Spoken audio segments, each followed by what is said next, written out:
to learn the halachas of Kiddush. Right, we learned the halachas of lighting candles. So now we've got to learn how to, Kiddush, how to make Kiddush, what to make Kiddush on, when to make Kiddush, all that kind of stuff, right? So, first of all, you need to know, which is kind of important, mitzvahs are split up into different categories. And some are biblical mitzvahs, and some of them are positive mitzvahs, some of them are negative mitzvahs, and then some of them are rabbinical mitzvahs. So you need to know, first of all, that Kiddush on Friday night is a Torah obligation. Right, that gives it a significance even more than the significance that the rabbinical mitzvahs have. What is Kiddush? Well, Kiddush is not the biblical obligation for Kiddush is not the kind of Kiddush that we make particularly. It's just reciting certain verses. It doesn't have to be made over a cup of wine. You just have to say certain verses and then we're done. However, the sages came along and they told us that we should make Kiddush over wine. So not only should we recite the verses that need to be recited, but we should recite them over a cup of wine. And the same is true also for Havdalah. Right? And that's where the cup of wine for Havdalah comes from. Mitzvah Hashem, maybe at some point we'll learn the halachas of Havdalah as well, just that we should understand what needs to be done over there. There is a mitzvah, believe it or not, to choose aged and good wine. Now, it's interesting. Nobody does that. I tell you, it's an interesting thing. First of all, good wine is very subjective. For example, myself, I don't like alcohol very much. I'm not very keen on wine, certainly not dry wine, which is a rather bizarre description of something which is wet, but whatever. I'm not a fan of dry wine at all. So if I drink wine, it's normally like, bubbly sweet stuff, or dessert wine. I can manage that just about. Bartonura, yeah, it's okay. I can do that. Yeah. But I don't think anything more serious than that. It's not. I don't enjoy it. So we normally make wine. No, I'll try that again. We normally make Kiddush at home on grape juice. That all started, of course, when the kids were small. So kids don't want to drink wine anyway. Even if it's just Bartonura, they don't want to drink it. So we used to use Kiddush wine. My father-in-law used Kiddush wine. At home, of course, we used Pulwin, but whatever. So, the idea is like this. It needs to be 100%. It needs to be made out of pure grape juice, right? Whatever you're drinking, whether it's fermented or whether it's not fermented. That's really what's going to define over here what is going to be acceptable for Kiddush.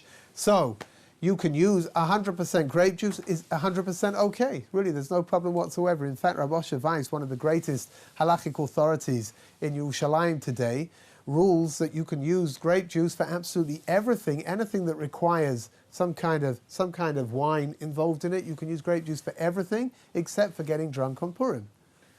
So you couldn't use like a soft drink, like a grape juice carbonated drink? No, right. Oh, now again, if it's made out, if it's 100% grape juice that's been carbonated, so for example, Kedem have a whole series of these things, that's fine, that's no problem whatsoever. But if it's a grape flavored drink, that's a problem. Okay.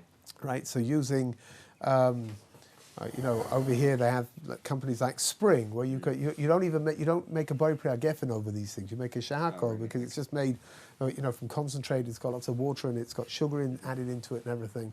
That you can't use. What if it's the only thing available?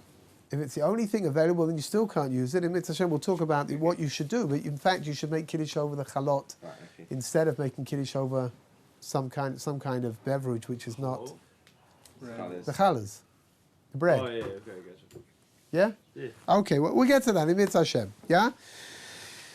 So like I said, grape juice is 100% okay. Really, you can use it for everything and anything, and so long as it's 100% grape juice. You'll take a look, you'll see. Today, it's so easy to find this stuff. It's all over in every makolet, every supermarket. You'll find 100% grape juice. They've all got great kashrus supervision, and they're all of those are acceptable. Or if you want, you can use wine. Now again, any wine is acceptable according to your palate.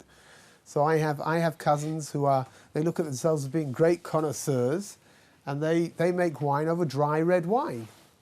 They make Kiddush over dry red wine.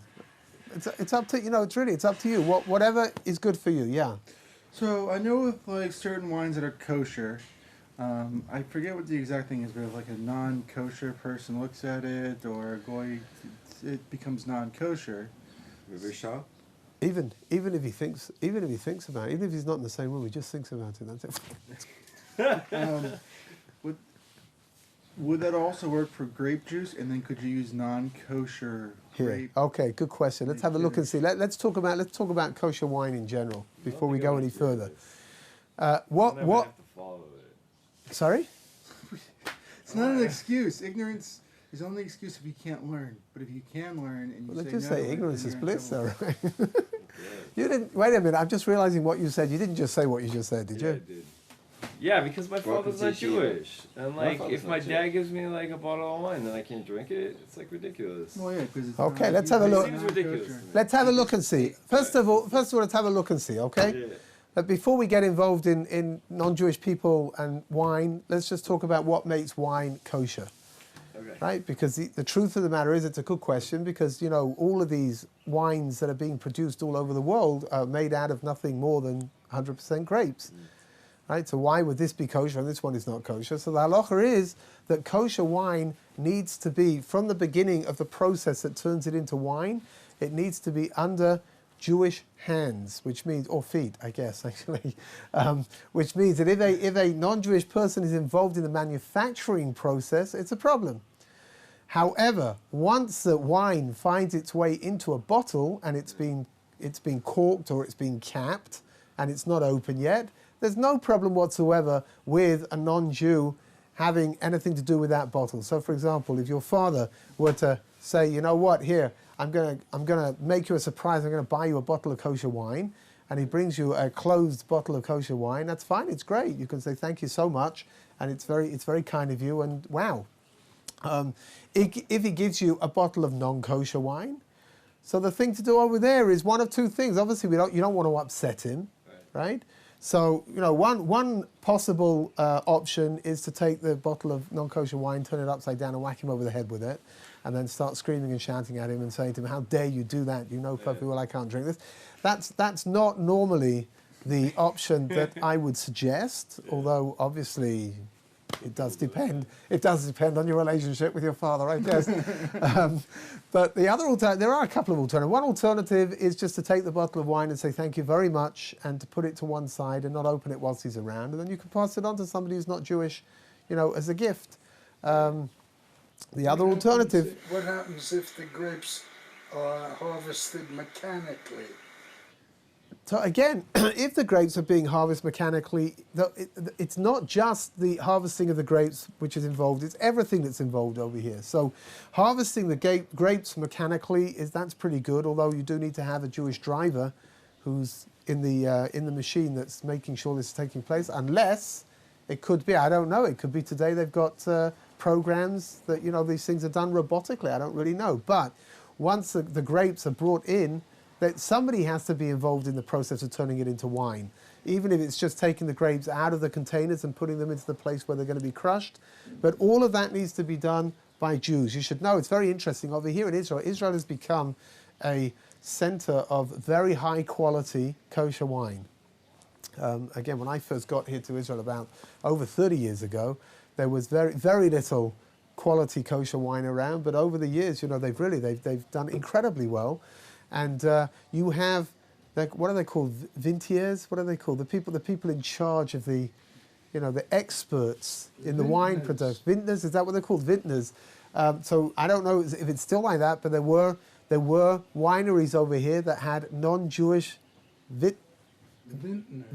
They had non-Jewish vintners that were here. And they were very restricted with what they could do, which was they could taste the wine. Someone could pour out the wine for them to taste it, to make sure that it's got the right body and the right flavor and the right color and everything that goes together with it. But they couldn't actually be actively involved in the manufacturing process of the wine. So I mean, what I would suggest if a non-Jew gives you a bottle of non-kosher wine is that I would say thank you very much, and I would just put it to one side.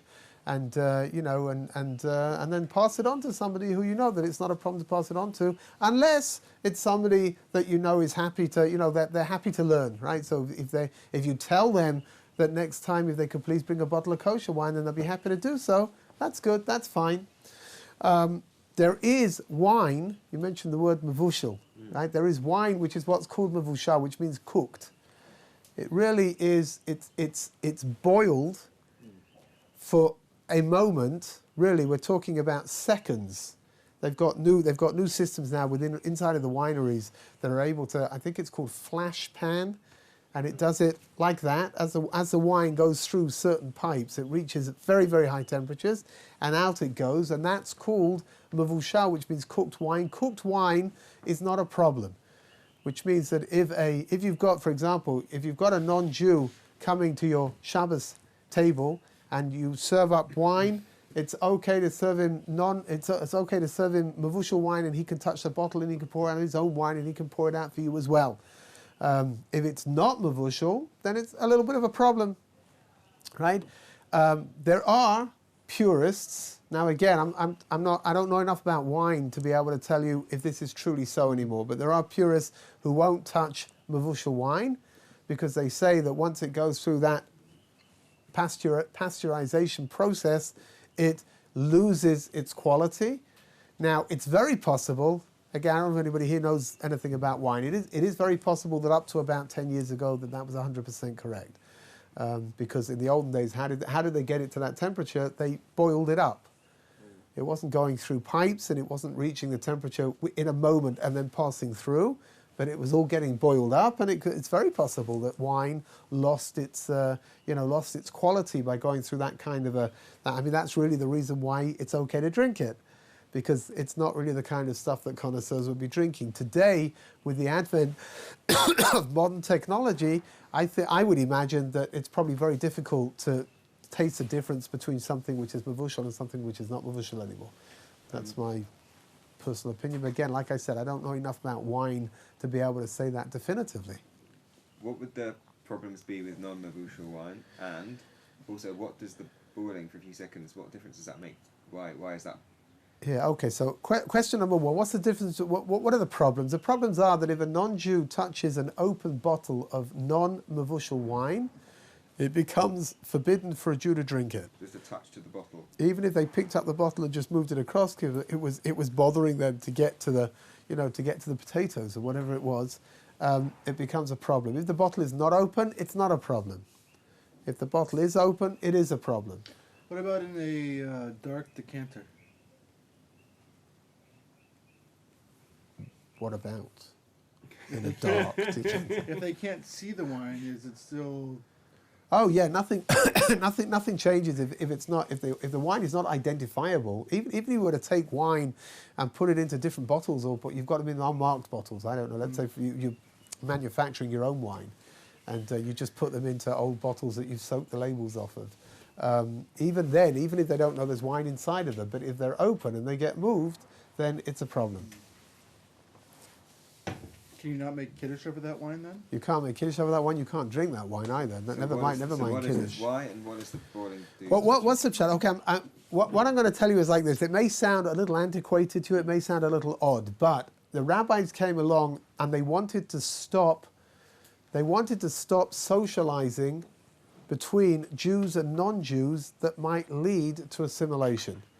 So one of the things that they put into place was that you shouldn't drink wine together with non-Jews because of the concern of assimilation. Now, you have to put things into historical perspective, and then we'll work out what the halacha is.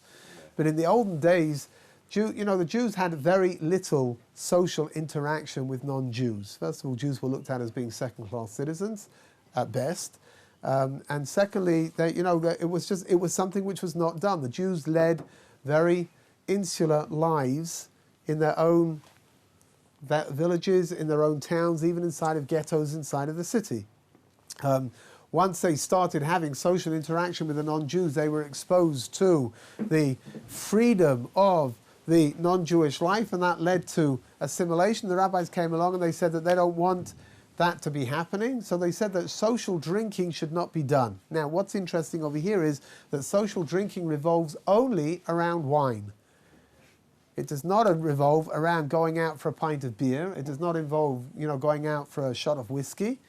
It revolves only around the concept of wine, which means that there's no problem with drinking whiskey. There's no problem with drinking beer.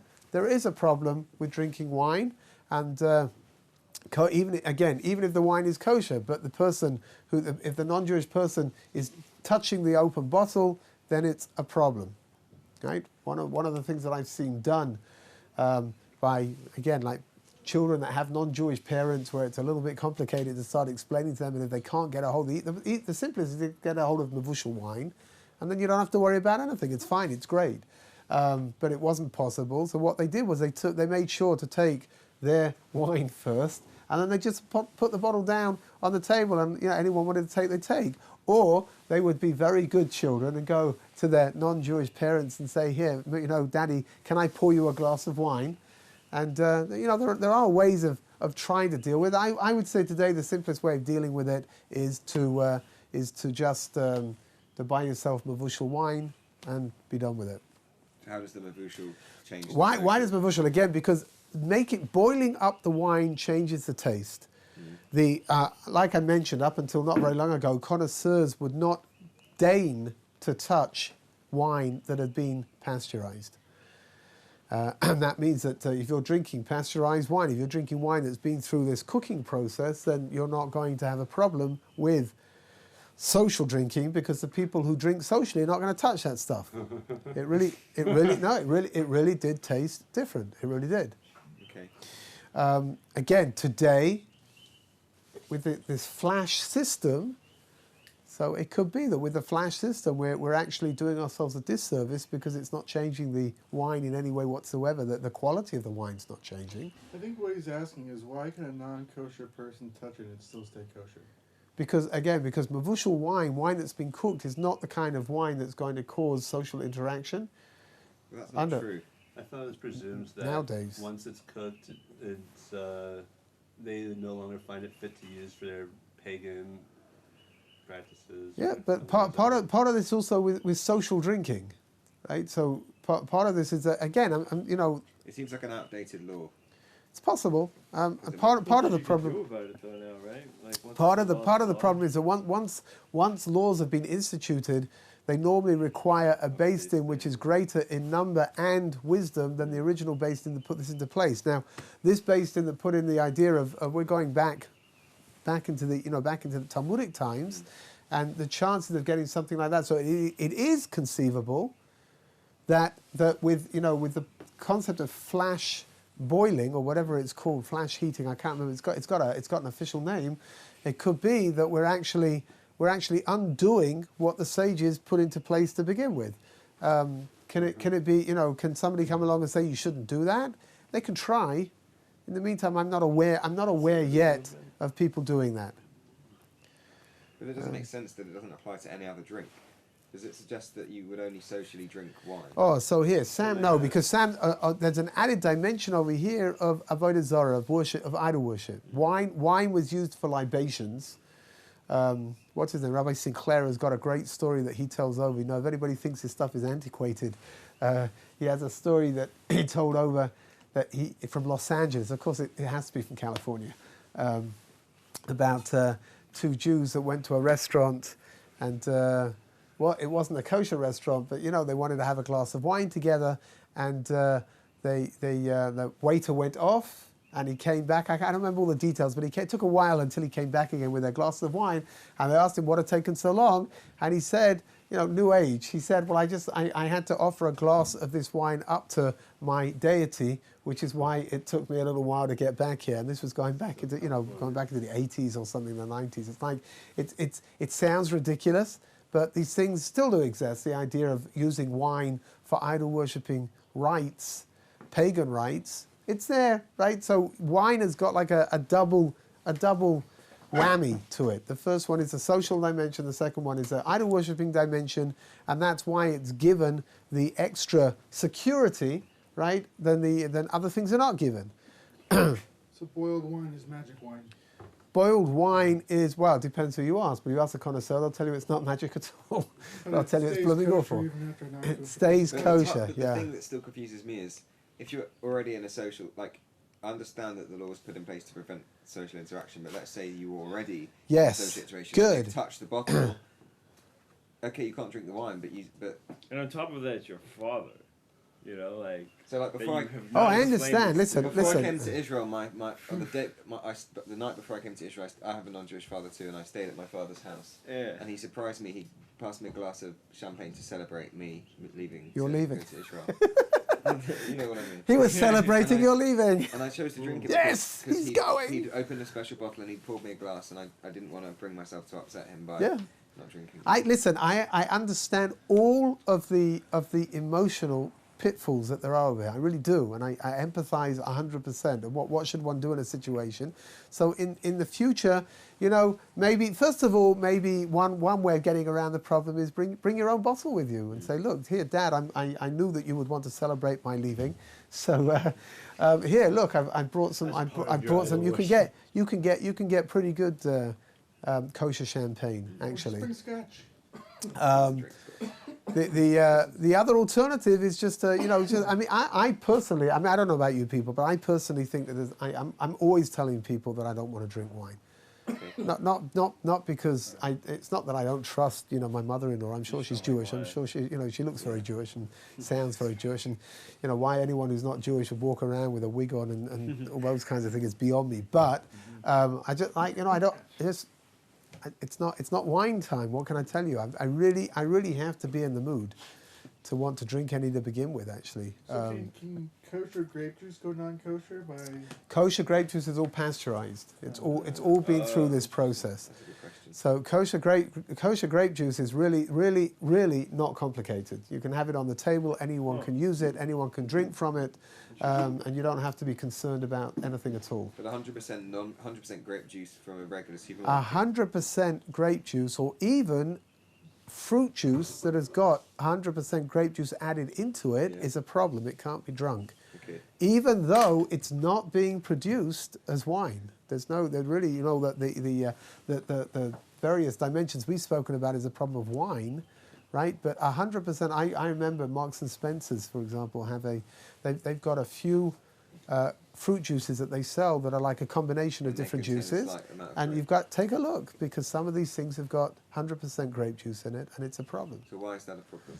Because again, there's a concept in the halacha called loy plug, which means that we don't make exceptions. Well, once something has become problematic, then to start drawing lines somewhere, right, where at what point are you going to draw the line? So 100% grape juice is okay until when? Can you use it for Kiddush? Right? No, that's a very clear line. Which? For Kiddush, you have to use 100% kosher grape juice. But if you just have, like, you know, there's a product, Innocent Smoothie. I don't know if you have this. Innocent Smoothie. It's a UK smoothie-based product. And the Best Din in London has ruled that it can't be kosher because even like a banana and strawberry smoothie has been produced in a machine that has been used with grapes. Yeah. And therefore they won't approve any of the drinks. It's a problem. It's mamish a problem. That's why it's interesting when you've got kashrus authorities that are supervising enormous factories, and they've got to run. They don't have this. It's not working the whole time, which means they'll take it over for 2 weeks and they'll produce X amount of gallons of this drink, and then it will go out onto the market, and then 6 months later they'll do it again. Before they run the kosher part of what they're doing, the whole thing has to be cleaned out, and some of this stuff is really, really complicated. Which it's not just a case of running hot water through the whole system, boiling hot water through the hot system. Sometimes, you know, a lot of these things have got, due to the way that they're made, the pipes have got all kinds of interesting shapes to them. And running hot water is not going to clean it through properly, and you've got to use steam, and you've got to all kinds of things. It's complicated, it really is. The problem, again, what's the problem? The problem is you've got 100% grape juice running through this stuff prior to the run that you want to make, then it's a problem, and you can't use it, even if in the ingredients of whatever's coming out now, there is no grape juice. So like you said, maybe it's a banana and strawberry smoothie mixture, right? But because it's being sent through the same machines that have produced something that's got grape inside of it, it's a problem. It's like that for a lot of things, really. If you take a look at the OU, like the OU I think is the largest kashrus authority in the world, and they give kashrus, if I remember correct, I think they're giving kashrus supervision to over 25,000 products. I mean, it's enormous. And you'll see sometimes on an OU, on a packet of something, you'll see it will say DE, OUDE. DE stands for dairy equipment, which means whatever's being produced has been produced in something. There was no dairy involved in what's being produced right now, but the factory produces dairy things, and therefore, for whatever the reason, maybe it's too complicated or too expensive to kasher the whole thing before the run is done. So they'll just put on the front, DE should know that if somebody who's careful about not eating anything that doesn't have supervised milk inside of it, then you shouldn't be eating these things. Otherwise, it's okay to eat. It's if you're fleshik, you can't eat it, right? Dairy equipment, again, it's a lot less complicated. You can't eat it together with fleischiks, with meat, Right. but you can eat it. You can eat it immediately afterwards. Really? You don't have to wait Really? 6 hours. That makes it a lot less complicated. It But doesn't take the flavor of the dairy. Because it doesn't take the flavor of the yeah, dairy. whatever. It's just you're using equipment. I mean, they've got various ways that they deal with the issues, but the simplest way to deal with it is to clean it up and wait 24 hours before you use it. But you can't always afford to do that. Where did you find that? Because I have some sunflower seeds, or KDE, and I had one guy come over to hang out, and when I was giving out sunflower seeds, he was like, I'm fleshik, and he called his rabbi in America, and his rabbi said, oh, if they had dairy near them, then you can't eat them. But you just said if it's Yeah. DE, it means you can't eat It's dairy equipment means that the thing is normally under what's called the chezkat chalavi. It's considered to be milchik with regards to eating it together with fleischiks, but it's not fleishik. There's no meat in it. Is that written down I'm sorry. somewhere? There's no milk in it. I'm sorry. Right. There's also no meat in it. And also no meat in Hopefully it. no meat in it. And if it was manufactured over here, there'd be no sunflower seeds in there either, but just the shells. But where would I be able to find that? In the laws of Shulchan Aruch, they appear in the section called Yoredeya. I am sure that there are books in English that would be able to to explain this clearly to you and explain to you when it is okay and when it's not okay. But in general, dairy equipment means that you cannot eat it together with meat, You can't eat it. but you immediately can eat it afterwards. immediately afterwards. That's Right. the normal designation, right? So that means, right, like I said before, there's no problem with drinking beer. There's no problem with drinking whiskey. We'll talk about whiskey in a moment because there are Unless it's problems. been There are matured problems in a- with whiskey, in a but barrel with a sherry, right? yeah. But in general, okay, let's have a look at whiskey. There is, very, very good quality whiskey. So they've got this thing that they begin to mature it in oak casks, and then after a while, after a few years, they transfer it from the oak casks into what were used for sherry, or sometimes Madeira. Again, rich, heavy wines that have been soaked into the barrel. The flavor's been soaked into the barrel. The barrels, of course, are completely empty and they've been washed out, but the flavor has been soaked into the wood of the barrels. And then they transfer the whiskey after it's been in the regular barrels for a certain amount of years. They transfer it across, and the function of that is to give the whiskey a taste.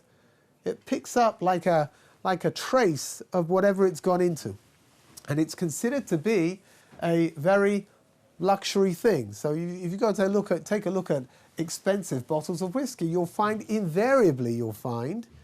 that it will tell you that it was matured for X amount of years in oak barrels, and then it was transferred. And sometimes you've got double barrels and triple barrels, right? So sometimes it will go from oak into sherry into Madeira or whatever. I mean, you name it. You can do whatever you want, right? That's very good. Well, according to the whiskey connoisseurs, not only does it sound good, but apparently it is very good. Yeah. Is there a problem or isn't there a problem? So Rav Moshe Feinstein, one of the great halachic authorities from the previous generation, he died about 30 years ago, he writes that it's okay to drink that whiskey because there's nothing there. It's just a flavour that's being imparted from the wood into the whiskey, but there's nothing in there there's no non-kosher sherry. Okay. He says it's okay.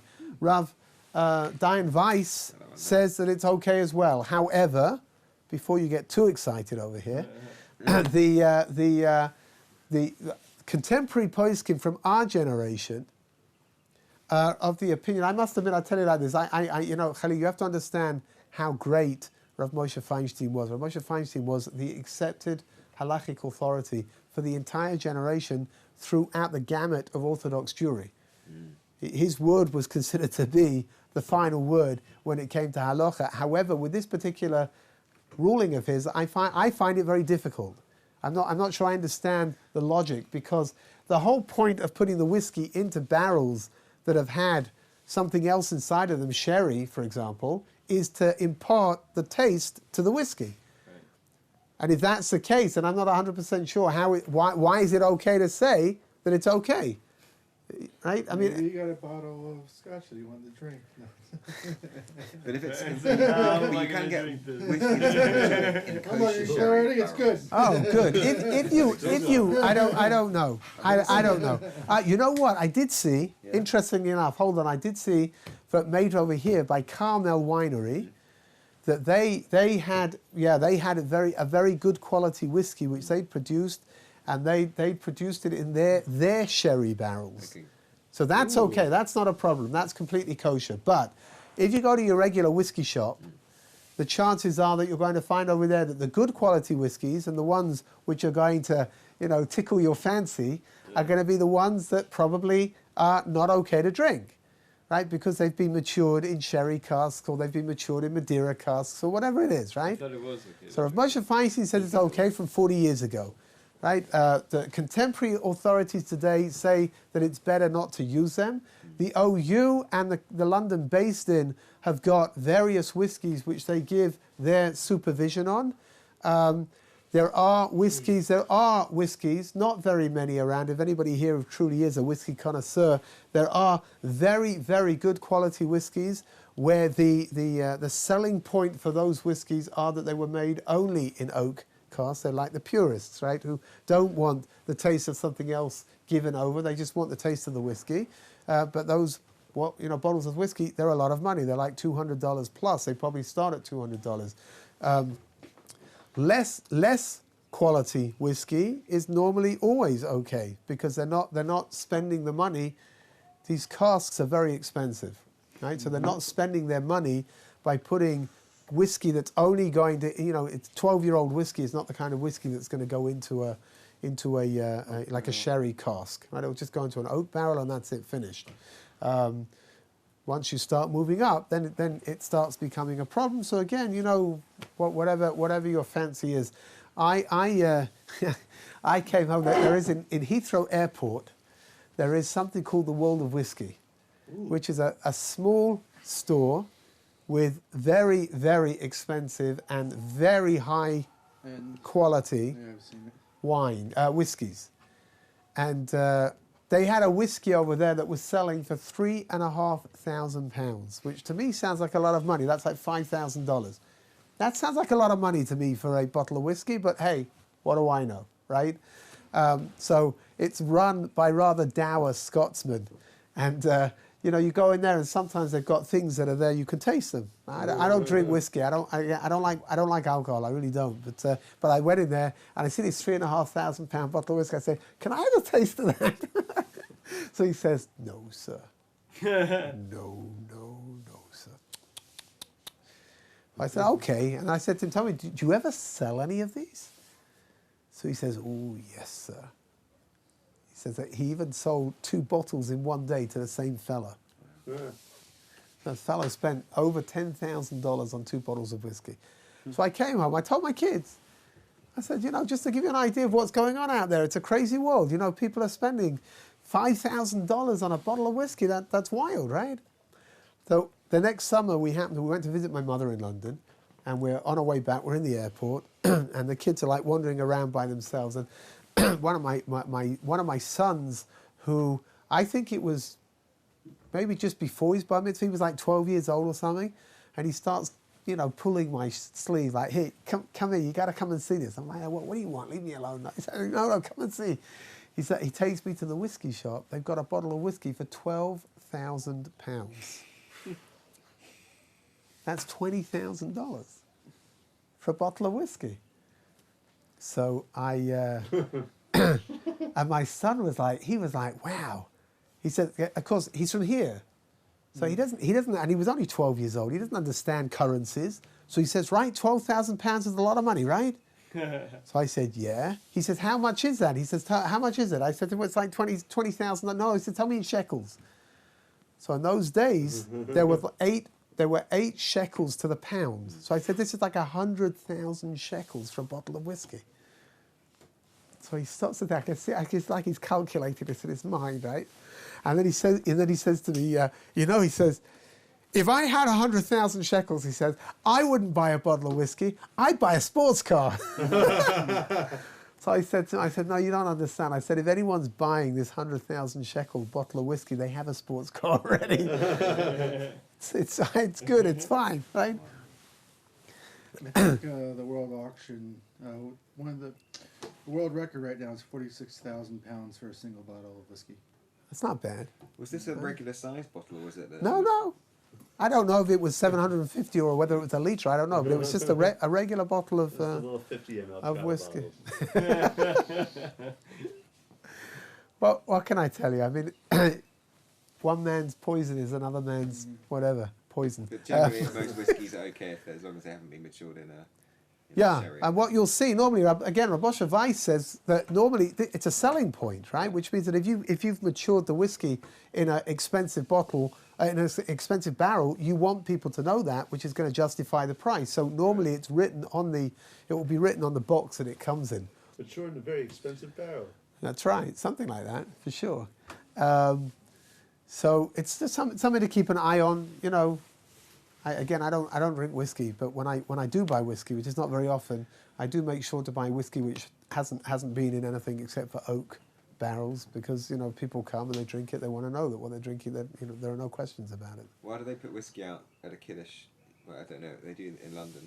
On Shabbos morning. Yeah. Where in Mitzvah Hashem, it's true, we're supposed to be learning the halachas of Kiddush, right? But we got a little sidetracked by wine and whiskey and all kinds of wonderful things like that. But in Mitzvah Hashem, you can make Kiddush with whiskey. You can make whiskey with Kiddush.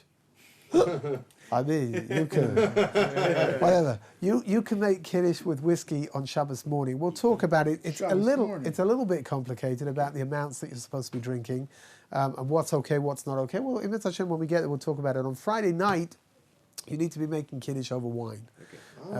And again, the wine needs to be good, good quality wine according to your palate. Nobody's palate thinks Kiddush. That's good. Here, let's just learn one more halacha over here for today.